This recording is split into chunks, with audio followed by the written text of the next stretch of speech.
orang request nak sup. Ni nak campur ke nak asing-asing? Campur je lah. Sotong kangkung ada bang? Sotong kangkung ada? Boleh bagi satu. Yang tak ada tofu. Tofu kalau orang nak sotong kangkung, dia sotong dengan kangkung je. Okey, yang tofu. Tofu pula. Bagi sotong. Ambil janggut satu. Okey. Badan satu. Kangkung 2 ikat. Okey. Oh gitu je? Lauk boleh tambah jugalah. Boleh. Okey.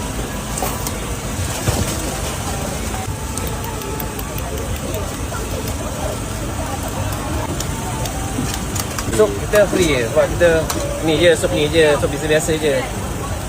Mintalah banyak mana sup pun, kami tak charge pun. Siap. Berapa bang macam ni? Berapa macam tu? Yang ni RM7 dengan RM5, 12 dengan 24, 44. Sup ni kosong ke ada seasoning? Ada. Yang tofu RM30 bang? RM30. Betul. Kacau kangkung nak tak? Boleh. Kangkung ekstra tak apa bang? Kangkung ekstra.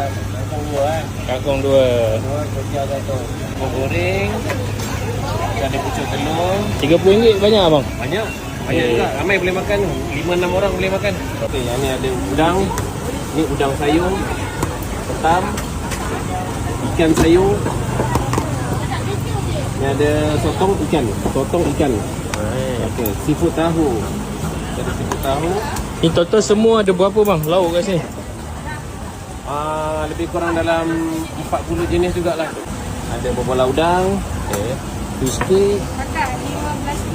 Tahu 3 segi, wonton. Okey, rebus terus. Kita bagi dia lembut sikit. Lama bang? Tak lama lah, dalam seminit. Sebab kita pakai api pressure kan, api kuat. Dia didih dia kuat, tu cepat je.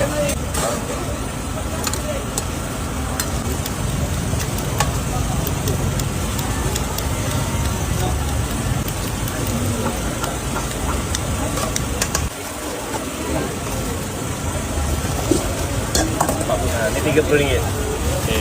Kita ada kuah hitam, kuah manis, kuah tauco. Ni kuah cili, kuah kacang. Kacang pedas. Ini sama. Ini sama, kuah manis. Ni pasti seminggu 4 kali, Isnin, Selasa, Rabu dengan Sabtu. Semua sekitar Shah Alam. Usia perniagaan ni dah 36 tahun dah. Oh lama. Saya tanya kuah. Yang membezakan yang tofu ni kuah. Barang semua sama. Betul. Beza dia kuah je. Isnin kat session 18, Selasa session 17, Rabu session 24, Sabtu session 19.